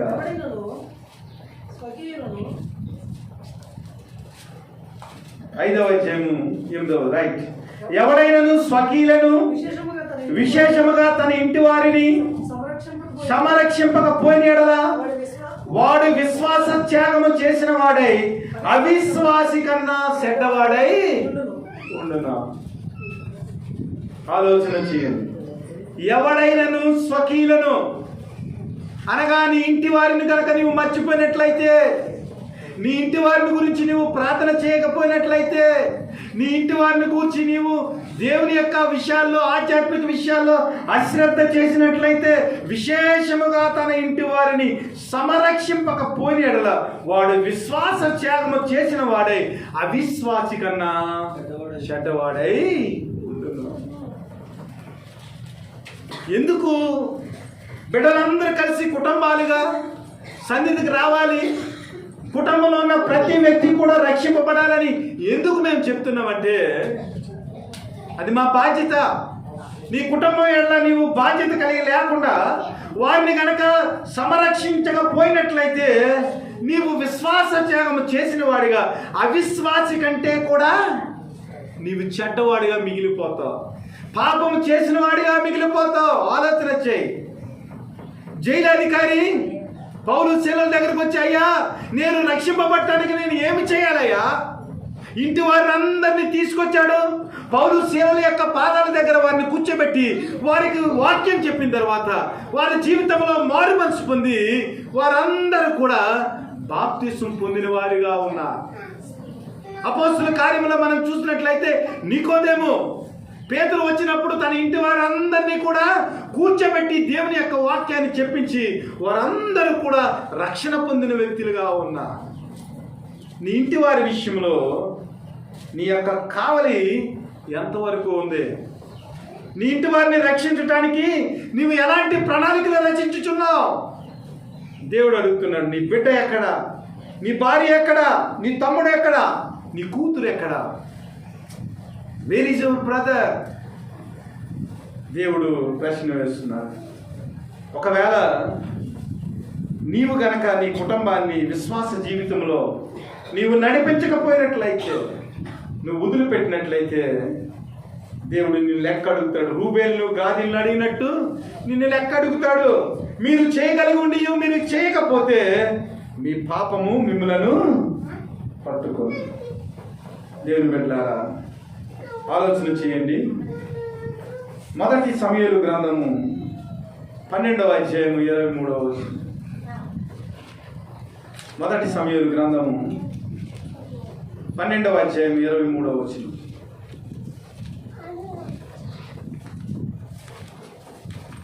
మొదటి సమూయేలు గ్రంథము 12వ అధ్యాయం 23వ వచనం. నా మట్టుకు నేను మీ నిమిత్తము ప్రార్థన చేయటం మానును వలన యెహోవాకు విరోధముగా పాపము చేసిన వాడు నగుదును, అది నాకు దూరమగును గాక. ఆలోచించండి. నేను అర్థమవుతుందా ఈ మాట? నా మట్టికి నేను మీ నిమిత్తము ప్రార్థన చేయటం మానుడు వలన యెహోవాకు విరోధముగా పాపము చేసిన వాడు నగుదును, అది నాకు దూరమగునుగాక. చాలా సీరియస్గా ఈ మాటను తీసుకోవాలి. మన చర్చిలో ఎంతమంది ఉన్నారు తెలుసా మీకు? మన చర్చిలో ఎంతమంది ఉన్నారు తెలుసా? ఎన్ని కుటుంబాలు ఉన్నాయి తెలుసా? 82 మంది ఉన్నారు. 25 కుటుంబాలు ఉన్నాయి. ఎంతమంది ఉన్నారు? 82 మంది ఉన్నారు. 23 కుటుంబాలు ఉన్నాయి. 82 మంది గురించి నువ్వు ప్రార్థన చేయలేకపోయినావు అనుకో, 23 కుటుంబాల గురించి నువ్వు ఏదో సమయంలో ఖాళీ చేసుకుని నువ్వు గనక ప్రార్థన చేయలేదనుకో, సమయాలు అంటున్నాడు, నా మట్టుకు నేను మీ నిమిత్తము ప్రార్థన చేయటం మానుట వలన యెహోవాకు విరోధముగా పాపము చేసిన వాడను అగుదును. ఆలోచన చేసుకోండి. మన చర్చిలో ఉన్న కుటుంబాలన్నిటి కొరకు మీరు గనక ప్రార్థన చేయలేదనుకోండి, యెహోవా దృష్టికి మీరు పాపము చేసిన వారు అగుదురు, నేను కాదు. సమూయేలు ఇశ్రాయేలుకి చెప్తున్నాడు. సమూయేలు ఇంకా చనిపోయే సమయం వచ్చేసింది. సమూయేలు ఇశ్రాయేలుతో మాట్లాడుతున్నాడు. అయ్యా ఇశ్రాయేలులారా, మీ ఎదురుగుంటా నేను ఏదైనా పాపం చేసినట్లయితే, అన్యాయంగా ఏదైనా తీసుకున్నట్లయితే మీరు చెప్పండి, నేను అన్నీ కూడా మీకు చెల్లించేస్తాను. అయితే నా మట్టికి నేను ఏమనుకున్నానంటే, ఇశ్రాయేలు అయిన ప్రతి వారి కొరకు కూడా నేను ప్రార్థన చేస్తున్నాను. ఒకవేళ ప్రార్థన చేయకపోతే, మీ కొరకు నేను అంగలార్చకపోతే, అది నా దృష్టిలో పాపం అవుతుంది. యెహోవాకు విరోధముగా నేను పాపం చేసిన వాడిని అవుతాను. కాబట్టి పాపము చేయకుండా, అనగా ప్రార్థన చేయకుండా ఉండే స్థితి నాకు దూరమగును గాకని ఇశ్రాయేలు అందరితో సాక్ష్యం చెప్తున్నారు. మనం ఏమనుకుంటామంటే, ఇదేంటి ఇతరుల కొరకు ప్రార్థన చేయకపోవటం పాపం ఎలాగవుతుంది? వాక్యం చెప్తుంది, మీ నిమిత్తము ప్రార్థన చేయకపోయినట్లయితే అది పాపము అవుతుంది. దేవుని బిడ్డలారా, ఆలోచన చేయాలి. మన సంఘ బిడ్డల కొరకు, మన కుటుంబాల కొరకు మనం ఎలాగ ప్రార్థన చేయగలుగుతున్నాం ఆలోచన చేయాలి. వారి ఆర్థిక పరిస్థితుల్లో మనకి ఏమైనా సహాయం చేయగలుగుతున్నామా? వారి యొక్క అనారోగ్య పరిస్థితుల్లో వారికి ఏదైనా మనం సహోదరులుగా సహాయం చేయగలుగుతున్నామా? ఆలోచన చేయాలి. ఫిలోమాను పత్రిక ఒకే పేజీ ఉంటుంది, ఒకే అధ్యాయము. 17-19 వచనాలు చదవండి. కాబట్టి నీవు నన్ను నీతో పాలివానిగా ఎంచిన ఎడల నన్ను చేర్చుకున్నట్లు అతనిని చేర్చుకును. అతను నీకు ఏదైనా నష్టము కలిగజేసిన ఎడల, నీకు ఏమైనా రుణము ఉన్న ఎడల అది నా లెక్కలో చేర్చుము. పౌలను నేను నా స్వహస్తాలతో ఈ మాట రాయిచున్నాను, అది నేనే తీర్తును. అయినను నీ ఆత్మ విషయంలో నీవే నాకు రుణపడి ఉన్నావని నేను చెప్పనేలా మరి ప్రశ్న. ఇక్కడ ఒనేసిము అనే ఒక వ్యక్తి ఉన్నాడండి. ఈ వ్యక్తి ఫిలోమాను దగ్గర పనిచేస్తూ ఉన్నాడు. ఫిలోమాను దగ్గర కొంత ధనాన్ని దొంగిలించి పారిపోయాడు ఒనేసిము. పారిపోయిన తర్వాత జైల్లో వేశారు. జైల్లో వేసిన తర్వాత అదే జైల్లో పౌలు గారు ఉన్నారు. ఈ ఒనేసిముకి పౌలు గారు సువార్త చెప్పాడు. సువార్త చెప్పిన తర్వాత ఒనేసిము రక్షింపబడ్డాడు. ఒనేసిము రక్షింపబడి పౌలు గారికి జైల్లో పరిచర్య చేయటం మొదలుపెట్టిన తర్వాత ఒనేసిము యొక్క శిక్షాకాలము పూర్తయిపోయింది. అయితే ఫిలోమోను అనే ఒక వ్యక్తి ఉన్నాడు. ఆ వ్యక్తి ఆధ్యాత్మికంగా పౌలు గారి బోధ చేత ఎదిగిన వాడు, సంఘంలో ఒక మంచి పెద్ద ధనవంతుడు. ఈ ఫిలోమోను దగ్గర పనిచేస్తున్న ఒనేసిము ఫిలోమోను దగ్గర డబ్బులు దొంగిలించి జైలుకి వెళ్ళాడు.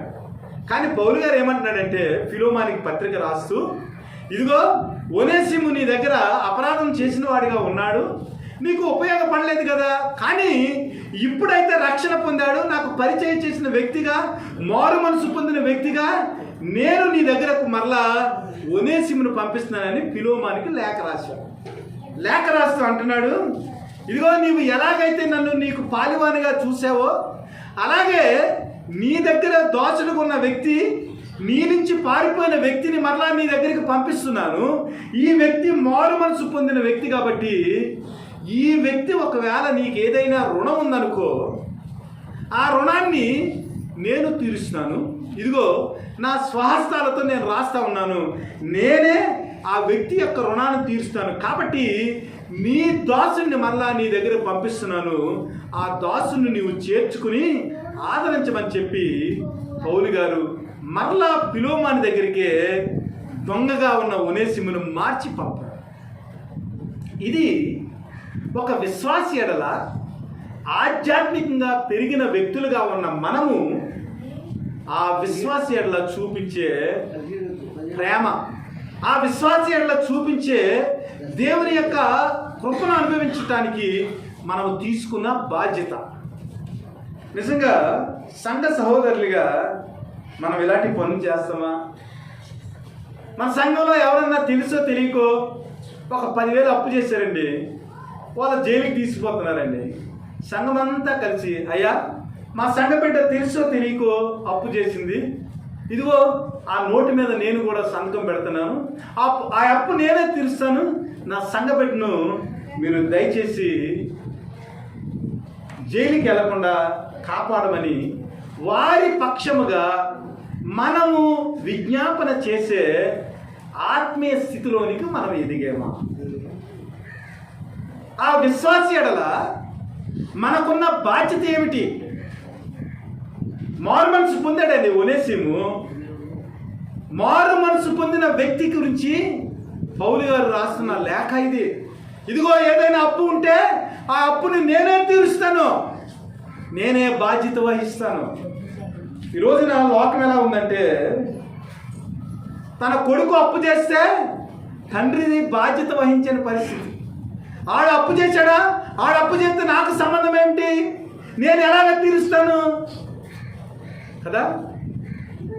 కానీ ఒక విశ్వాసి, తన యొక్క బోధలో రక్షింపబడిన విశ్వాసి, జైలులో మారు మనసు పొందిన విశ్వాసి కొరకు వాక్యము బోధించిన పౌలు గారు చెప్తున్న మాటలు, ఇదిగో ఒనేసిము కనుక ఏదైనా అప్పు ఉంటే నేను తీరుస్తాను, నీవు పిలువమని ఏం చేయాలంటే ఒనేసిముని నువ్వు చేర్చుకుని ఆదరించా. ఇలాంటి భరోసా విశ్వాసులమైన మనము, ఇలాంటి భరోసా మన తోటి విశ్వాసి కొరకు మనం ఇవ్వగలుగుతున్నాము? ఆలోచించి బాధ్యత, ఒక విశ్వాసి పట్ల మన బాధ్యత. ఒక విశ్వాసి గురించి మనం ప్రార్థన చెయ్యం.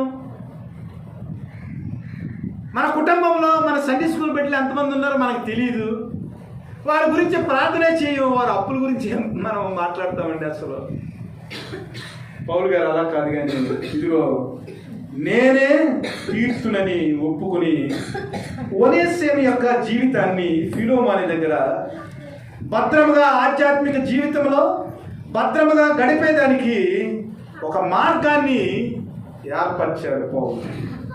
గలతీలకు రాసిన పత్రిక 6వ అధ్యాయము 2వ వచనాన్ని గురించి మనం ఆలోచన చేసినట్లయితే, ఒకని భారమున్నప్పుడు భరించి ఈలాగు క్రీస్తు నియమమును పూర్తిగా నెరవేర్చుడి.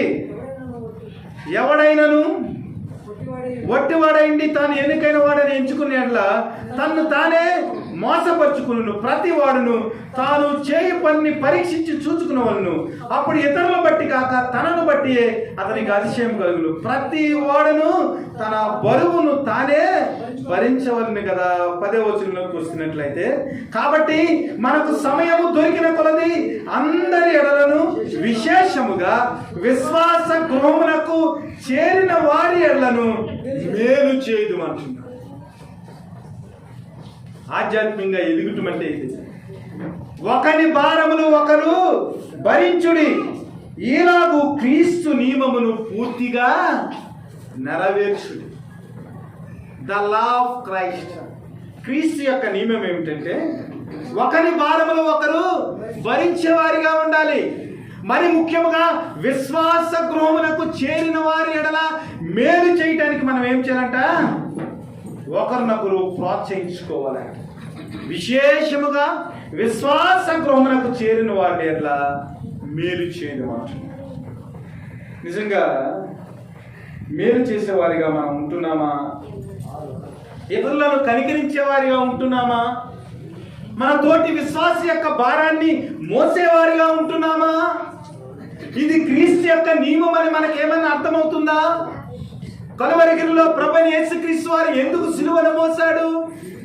మన పాపముల నిమిత్తము ఆయన పాపముగా చేయబడి మన పాపములను కలువరిగిరిలో ఎందుకు మోయవలసి వచ్చింది? దేవుని బిడ్డలారా, ఈ లోకంలో సహోదరుల యొక్క భారము మోయటం చాలా సులువు, కానీ పాప భారాన్ని మోయటం చాలా కష్టం. కానీ ప్రభువైన యేసుక్రీస్తు వారు మన పాపముల నిమిత్తము కలువరి శిలువలో మన యొక్క పాపముల నిమిత్తం ఆయన ప్రాణాన్ని పెట్టి మనల్ని పరిశుద్ధులుగా చేశాడు. ఇది క్రీస్తు నియమము.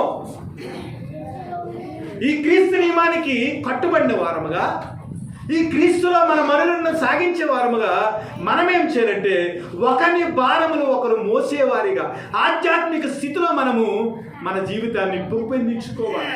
ముఖ్యంగా విశేషముగా విశ్వాస గృహము చేరిన వారి మేలు చేయటానికి మనం పూనుకోవాలి. ఫిలిప్పీలు అంటాడు, ఫిలిప్పి 2:4 మనం చూసినట్లయితే అంటాడు, ఇదిగో మీరు మీ సొంత కార్యములనే మీరు చూసుకుంటున్నారు కానీ ఇతరుల కార్యముల గురించి మీరు ఆలోచన చేయటం లేదు. 3 వచ్చేటప్పటికి ఇదిగో మీరు సొంత కార్యములనే చూసుకుంటున్నారు కానీ క్రీస్తు యొక్క కార్యములను మీరు నెరవేర్చటం లేదంట. మత్తయి శుభవార్త 25 వెళ్ళినట్లయితే అల్పులైన ఈ సహోదరులకు మీరు చేసిన ఎట్లా మీరు చేసినది నాకు చేసినట్లే. అల్పులైన సహోదరులకు మీరు చేయకపోయినట్లయితే అది మీరు నాకు చేయలేదు. కాబట్టి క్రీస్తు బిడ్డలారా, ప్రభువైన యేసుక్రీస్తు వారు మన భారములను కలువరి శిలువలో మోసి ఆయన ప్రాణత్యాగం ద్వారా మనకు విమోచన దయచేశారు, పరలోకాన్ని దయచేశాడు, పరిశుద్ధ పట్టణాన్ని ఇచ్చాడు. అన్నిటికీ మించి జీవవృక్ష ఫలాలను ఇచ్చాడు. ఆయనతో నిత్యము నివసించేదానికి ఆయన కృపను మన ఎట్లా వ్యక్తపరిచాడు. కేవలము మన పాప భారాన్ని కలువరిగిరిలో ఆయన మోయటం వల్ల ఈ సౌకర్యాలను మనము పొందుకున్నాం. క్రైస్తవ బిడ్డలుగా ఒకరి యొక్క భారములను ఒకరు మోసేవారిగా, క్రీస్తు యొక్క నియమాన్ని మనము పాటించేవారిగా మన జీవితాల్లో నేర్చుకోవాలి. మన సహోదరి ఎడ్ల, మన కుటుంబాల ఎడ్ల మనము మంచి జాగ్రత్త కలిగి క్రీస్తు యొక్క కృపను వారికి మనం వెదజల్లే వారిగా ఉన్నది. ఆఖరిగా మనం చూసినట్లయితే ద్వితీయోపదేశ కాండము 15వ అధ్యాయము ఎందుకు ఒకరి భారములు మనం ఒకరు మొయ్యాలి, క్రీస్తు యొక్క నియమాన్ని మనం ఎందుకు పాటించాలి, దానివల్ల మన జీవితంలో దేవుని యొక్క ఆశీర్వాదం ఏమిటన్నది దేవుడు ఇక్కడ చెప్పాడు. 8వ వచనం నుంచి మనం చూసినట్లయితే, నీ చేయి ముడుచుకొనక వాని కొరకు అవశ్యముగా చేయి చాచి వాని అక్కర చెప్పున ఆ అక్కరకు చాలినంత అవశ్యముగా వానికి అప్పు ఇవ్వలను. విడుదల సంవత్సరమైన 7వ సంవత్సరం సమీపించమైనదని చెడ్డ తలంపు నీ మనసులో పుట్టక ఇండునట్లు జాగ్రత్త పడుము. పేదవాడైన నీ సహోదరు ఎడల కటాక్షము చూపక నీవు వానికి ఏమి ఇవ్వకపోయిన ఎడల వాడక వేళ నిన్ను కూర్చి యెహోవాకు మొరపెట్టును, అది నీకు పాపమగును. నీవు నిశ్చయముగా వానికి ఇవ్వలను. వానికి ఇచ్చినందున మనసులో విచారపడకూడదు. ఇందువలన నీ దేవుడైన యెహోవా నీ కార్యములన్నిటిలో నీవు చేయు ప్రయత్నములన్నిటిలో నిన్ను ఆశీర్వదించును. దేవుని స్తోత్రం. ఇతరుల ఎడల మనం ఎందుకు ప్రార్థన చేయాలి? ఇతరుల ఎడల మనం ఎందుకు సహాయం చేయాలి? వారి భారాలను మనం ఎందుకు మొయ్యాలి? వారి అప్పులను మనం ఎందుకు తీర్చాలి? వారు చేయి చాచినప్పుడు వారికి ఎందుకు మన చేయిని ముడవకూడదంటే ఇక్కడ ప్రభు ఏమంటాడంటే, నీవు గనక ఇవ్వకపోయినట్లయితే, నీవు ప్రార్థన చేయకపోయినట్లయితే వాడట దేవుని దగ్గర మొర పెడతాడట. మొర్ర పెట్టినప్పుడు ఏమవుతుంది? అది నీకు పాపము అవుతుంది. ఇదేంటి, నా సహోదరుడికి ఇవ్వకపోతే పాపమా? నా సహోదరుడి గురించి ప్రార్థన చేయకపోతే పాపమా? నువ్వు అనుకోవచ్చు, కానీ లేఖనం ఏమంటుందంటే పాపమే ఉంటుంది. ప్రభు చెప్పినట్లు నువ్వు చేయకపోతే నీ పాపము నిన్ను పట్టుకున్నాడు. అలా కాకుండా ప్రభు చెప్పినట్లు నువ్వు చేసినట్లయితే దేవుడు ఏమంటున్నాడంటే, ఇందువలన నీ దేవుడని యెహోవా నీ కార్యములన్నిటిలో నీవు చేయి ప్రయత్నములన్నిటిలో నిన్ను ఆశీర్వదించును. ప్రభువా నాకు ఆశీర్వాదం కావాలి, ప్రభువా నాకు దీవెన కావాలి, ప్రభువా నీ నుంచి అన్ని సౌకర్యాలు నాకు కావాలి, ప్రభువా పరలోకపు దీవెనలు కావాలి, ప్రభువా ఈ లోకపరమైన భౌతిక దీవెనలు కావాలని మనము దేవుని దగ్గర పదే పదే ప్రార్థన చేస్తాం. నీ కార్యాలు సఫలం కావాలంటే, నీవు చేసే ప్రార్థన ద్వారా నీ జీవితంలో ఆశీర్వాదం రావాలంటే ప్రభు ఇక్కడ చెప్పిన మాటలు మనం గుర్తుపెట్టుకోవాలి. నీ సహోదరుల కొరకు నువ్వు ముందర ప్రార్థన చేయాలి. నీ సహోదరుల ఇబ్బందుల్లో వారిని నీవు పరామర్శించాలి. నీ సహోదరుడు ఏదైనా సహాయం అడిగినప్పుడు వాడికి నీవు చెయ్యాలి. వాడు భారాన్ని నీవే మోయాలి. మీకు ఒక సీక్రెట్ తెలుసా? ఎవరైనా చనిపోయేటప్పుడు పెట్టిన ఎందుకు మోస్తామండి మనం? వాళ్ళ కుటుంబంలో ఉన్న నలుగురే కదండి, ఒకడు కొడుకులు ఉండరు వారికి, ఒకడు ఒకే కొడుకు ఉంటాడు. కానీ బంధువులందరూ కలిసి ఆ పెట్టిని తీసుకెళ్ళి సమాధిలో పెడతారు. అందులో దేవుని యొక్క సందేశం ఉంది. ఒకని భారములు ఒకడు మోయవలెను. మనకేమర్థమవుతుంది? దేవుని యొక్క వాక్యం మన జీవితాల్లో ఎలాగర్థమవుతుంది? దేవుని బిడ్డలారా, నీ జీవితంలో ఇతరుల కొరకు ప్రార్థన చేసినప్పుడు, ఇతరులకు సహాయం చేసినప్పుడు, ప్రార్థనతో వారికి కంచె వేసినప్పుడు, విశ్వాస గృహం చేరిన వారి ఎడల నీవు కనికరం చూపించినప్పుడు దేవుడు ఏం చేస్తాడంటే, నీవు చేసే కార్యములన్నిటిలో, నీ ప్రయత్నాలన్నిటిలో కూడా దేవుడు ఏం చేస్తాడంటే నీకు సక్సెస్ని ఇస్తాడు, నీకు విజయాన్ని ఇస్తాడు, నీ జీవితాన్ని ఆశీర్వాదంతో నింపుతాడు. నీ కుటుంబం అంతా దీవెనకరంగా ఉంటుంది. పాస్టర్ గారే ఎందుకు అలా ఉంటున్నాడు? పాస్టర్ గారే ఎందుకు కారు మెయింటైన్ చేస్తున్నాడు? పాస్టర్ గారు ఎందుకు సమృద్ధిగా తింటున్నాడంటే, పాస్టర్ గారు అందరి కొరకు 82 మంది కొరకు ప్రార్థన చేస్తారు. ఈ రోజు నుంచి నువ్వు ప్రాక్టీస్ చేయడం మొదలుపెట్టు. సంఘంలో ఎంతమంది ఉన్నారో లిస్ట్ తీసుకో. ప్రతిరోజు ఒకరోజు అరగంట మొదలుపెట్టి ప్రతి సంఘస్థుల గురించి, ప్రతి విధమైన బిడ్డల కొరకు ప్రార్థన చేయి. నువ్వు బయటికి వెళ్తే నీ కార్యాలు సఫలం అవుతాయి. నువ్వు ప్రార్థన చేస్తే దేవుడు నీకు విజయాన్ని ఇస్తాడు, నీ కుటుంబంలో ఆశీర్వాదాన్ని ఇస్తాడు. ఏమీ చేయకుండా నీ సహోదరుల గురించి నీకు ఏమాత్రము పట్టింపు లేకుండా, ఏమండి వాడికి ఏమన్నా నేను కావాలవాడినండి, వాడు తప్పు చేస్తే సంఘంగా నాకు సంబంధం ఏమిటండి? దేవుని బిడ్డలారా, ఆధ్యాత్మికంగా మనం ఎదగాలి. క్రీస్తు కృప ఏమిటో ఈ లోకానికి తెలియచేయాలి. అయితే మనుషులుగా మన జీవితంలో చాలా బలహీనతలు ఉంటాయి. కానీ ఆ బలహీనతల్లో కూడా ప్రభువు మనకు సహాయం చేసేవాడిగా కనబడతా ఉన్నాడు. దేవుని ప్రేమ గురించి, స్క్రిప్చర్స్ గురించి ఆలోచన చేసినప్పుడు ఎన్ని విషయాలు. కోనేటి దగ్గర ఒక వ్యక్తి అండి, ఓచ చేయగలవాడు, కాళ్ళు చేతులు ఆడనివాడు, పాపం 38 సంవత్సరాల నుంచి స్వస్థత గురించి ఏడుస్తున్నాడండి. దేవదూత వస్తుంది, నీళ్లు కదిలిస్తుంది. ఇతని శరీరంలో ఏమాత్రము కూడా సత్తువు లేక దేవదూత వచ్చే సమయానికి నీళ్లలో దిగలేకపోతున్నాడు. ఎంత దారుణం తెలుసా? వ్యక్తులు ఎలా ఉంటారో తెలుసా?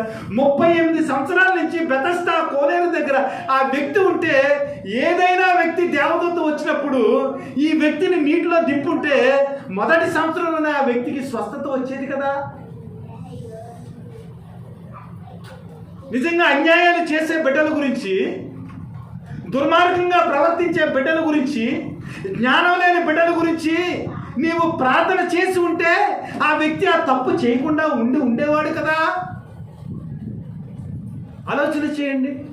38 సంవత్సరాల నుంచి ఆ వ్యక్తి కోనేరు దగ్గరే ఉన్నాడండి. ఒక్కడు హెల్ప్ చేసి ఉంటే 38 సంవత్సరాలు ఆ కోనేరు దగ్గర ఉండండి. ఆలోచన చేయండి. కానీ అలాంటి వ్యక్తి కొరకు ప్రభు ఏం చేశాడు తెలుసా? ఖాళీ చేసుకుని వచ్చి ఆ వ్యక్తి యొక్క పరిస్థితిని అర్థం చేసుకుని ఆయనే చూసి ఆ వ్యక్తిని స్వస్థపరిచి నీ పరుపునెత్తుకుని వెళ్ళమని. ఇది క్రీస్తు నియమం అంటే. ఎన్నో రోజుల నుంచి వారి జీవితాల్లో ఆర్థికపరమైన, ఆరోగ్యపరమైన బంధకాల్లో, ఆత్మీయ స్థితిలో వారు కట్టబడి ఉంటారు సంఖ్యలతో. అలాంటి వారిని మన ప్రార్థన ద్వారా, మనకున్న సౌకర్యాల ద్వారా, మనకున్న సహవాసం ద్వారా సాతాను యొక్క ఆ బంధకాల్లో నుంచి వారిని మనం విడిపించే వారిగా ఉండాలి. ప్రభు ఏమంటాడంటే జక్కయ్య గురించి మాట్లాడుతూ అంటున్నాడు మేడి చెట్టు దగ్గర, ఇదిగో జక్కయ్య నీ ఇంటికి రక్షణ వచ్చింది దిగయ్యా. పైకి చూశాడండి, దేవునికి తెలుసు, పైకి చూశాడు, అందరూ కిందకు చూస్తారు. కానీ ప్రభు యేసుక్రీస్తు వారు పొట్టువాడైన జక్కయ్య మేడి చెట్టు ఎక్కినప్పుడు ఆ ఆశను చూసి పైకి కొన్నెలెత్తి, జక్కయ్య నీ ఇంటికి రక్షణ వచ్చింది దిగిరా అన్నది. అక్కడ ఏమన్నాడు తెలుసా ప్రభు? నశించిన దాన్ని వెతకి రక్షించుటకు మనుష్య కుమారుడు ఈ లోకమునకు వచ్చెను. ఇది క్రీస్తు నియమము. క్రైస్తవులుగా నశించిన వారిని వెతకి రక్షించటానికి మనం సువార్త చెప్పాలి. నశించిన వారిని వెతకి రక్షించడానికి వారి కొరకు ప్రార్థన చేయాలి. నశించిన వారిని వెతకి రక్షించడానికి మనం సహాయం చేయాలి. నశించిన వారిని వెతకి రక్షించడానికి వారి భారములను మనం మోసేవారిగా ఉండాలి. క్రిస్మస్కి మీరు బట్టల ఖర్చు తగ్గించుకుని తండ్రి లేని బిడ్డలకు ఎప్పుడైనా బట్టలు కొన్నారా? ఆలోచన చేయాలి. క్రైస్తవులుగా మన యొక్క కన్సర్న్ ఏమిటి?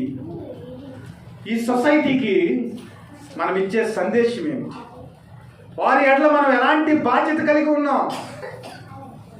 ప్రభువైన యేసుక్రీస్తు వారు ఎంతో మందిని ఆయనే దగ్గరికి వెళ్ళి, మోగవారిని, చెమిటి వారిని ఆయనే దగ్గరికి వెళ్ళి రక్షించినట్లుగా మనం చూస్తా ఉన్నాం.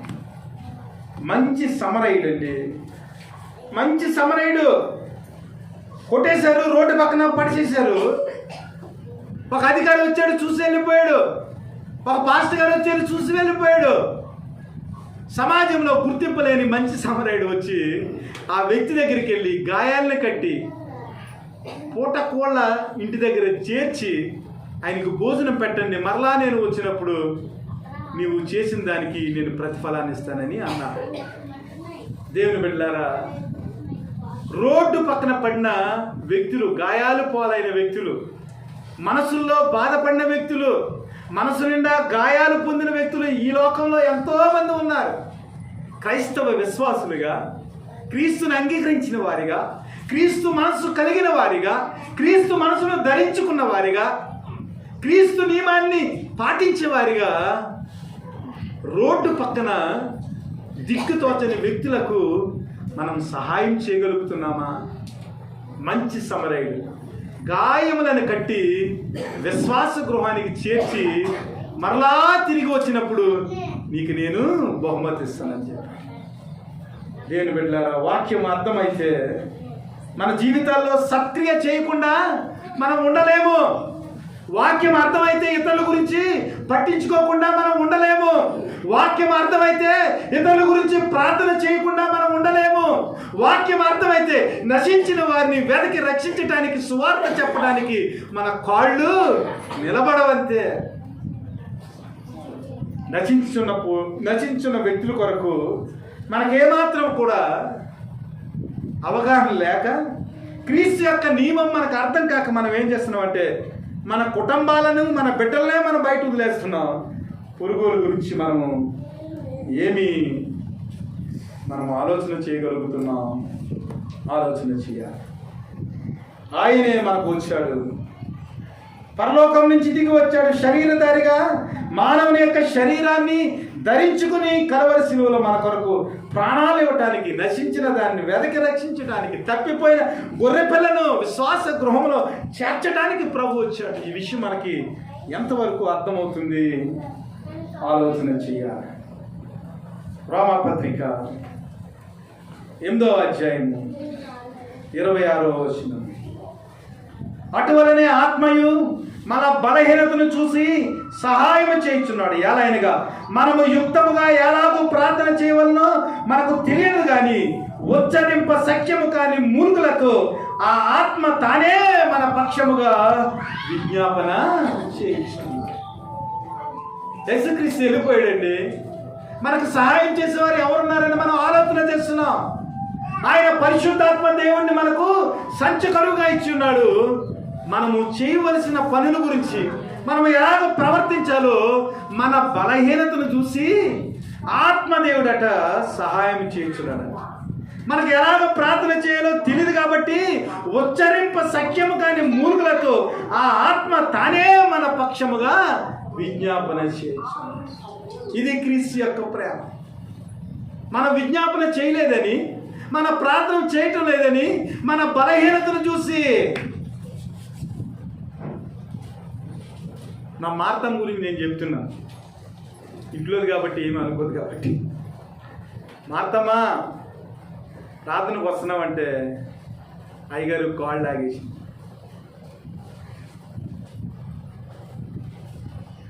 మరి పని చేసినంత చెప్పు కాళ్ళు లాగవా అంటే, పని చేస్తే డబ్బులు వస్తాయి కాబట్టి కాళ్ళు లాగు కదా. ప్రార్థన చేస్తే ఈ లోకంలో ఇచ్చిన వ్యక్తుల కంటే 100 రెట్లు దేవుడికి ఇస్తాడు. ఇది అర్థం చేసుకోవాలి. ఇది అర్థం చేసుకుని ఒక్కొక్కసారి నాకు వ్యాధులు వచ్చేస్తుంది. ఫాస్టింగ్ ప్రేయర్కి నేను అక్కడి నుంచి వస్తాను, 2 వస్తారు, ఏడుపు వచ్చేది నాకు. దేవుడు అద్భుతమైన వాక్యాన్ని ఆయన పంచుకుంటాడు, కానీ వినేదానికి ప్రజలు ఉండరు. దేవుని బిడ్డలారా, నశించిన దాన్ని వెనక్కి రక్షించడానికి ప్రభు వచ్చాడు. మన బలహీనతను చూసి ప్రభువే సహాయం చేస్తూ ఉన్నాడంట.